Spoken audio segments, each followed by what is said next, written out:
रस्त्याच्या कामात पाईपलाईन तुटल्याने पिण्याच्या पाण्याची वणवण। सांगली ते माधवनगर या मुख्य रस्त्याच्या काँक्रिटीकरणाचे काम सध्या युद्ध पातळीवर सुरू आहे। या कामात दरम्यान JCB मशीनच्या द्वारे जुन्या डांबरी रस्त्याचे खोदकाम करण्यात येत आहे। वसंतदादा साखर कारखान्यासमोरील महापालिकेची मुख्य पिण्याच्या पाण्याची पाईपलाईन तुटल्याची घटना सध्या घडलेली आहे।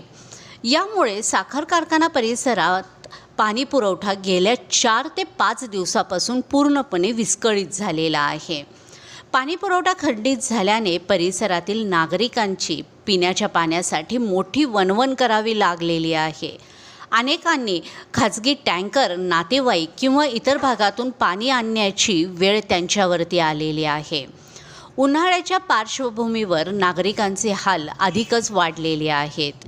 याबाबत स्थानिक नागरिकांनी नगरसेवक तसेच संबंधित अधिकाऱ्यांना वारंवार याबाबतची माहिती देऊनही अद्याप पाईपलाईनचे दुरुस्तीचे काम पूर्ण झालेले नसल्याने नागरिकांच्यामध्ये तीव्र नाराजी व्यक्त होत आहे। प्रशासन आणि संबंधित ठेकेदार यांच्याकडून दुर्लक्ष होत असल्याचा आरोपही नागरिकांच्याकडून करण्यात येत आहे।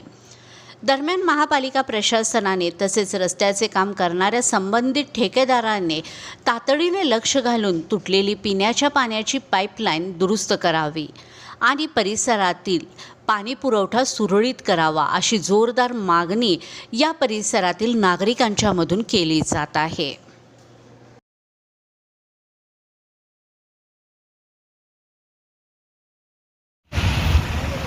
माझं नाव सचिन विजय गोसावी। सांगली माधवनगर रोडचं काम चालू असताना इथं पाईपलाईन फुटलेली आहे आणि नागरिकांना खूप भरपूर असा त्रास होता। 4 ते 5 दिवस झाले या रस्त्याला पाणी पुरवठा पूर्ण बंद आहे।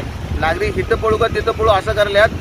आम्हाला एवढीच विनंती आहे की हा रस्त्याचं काम चालू असताना याचे जे ठेकेदार असतील किंवा नगरपालिकांनी कोणत्याही परिस्थितीत आम्हाला हे फक्त पाणी पुरवठा जे बंद झालेलं आहे ते सुरळीतपणे परत चालू होता तसं चालू करून द्यावा आणि लोकांना पण येता जाता भरपूर त्रास होते। पाणी पुरवठा पूर्णपणे बंद आहे। आम्हाला एवढी कळकळीची विनंती आहे की नगरपालिकेला किंवा ठेकेदारांनी आमचं काम पूर्णपणे पाणी पूर्ण कुठल्याच घरात पाणी नाही की पाणी चालू सुरळीतपणे करून द्यावे एवढी विनंती।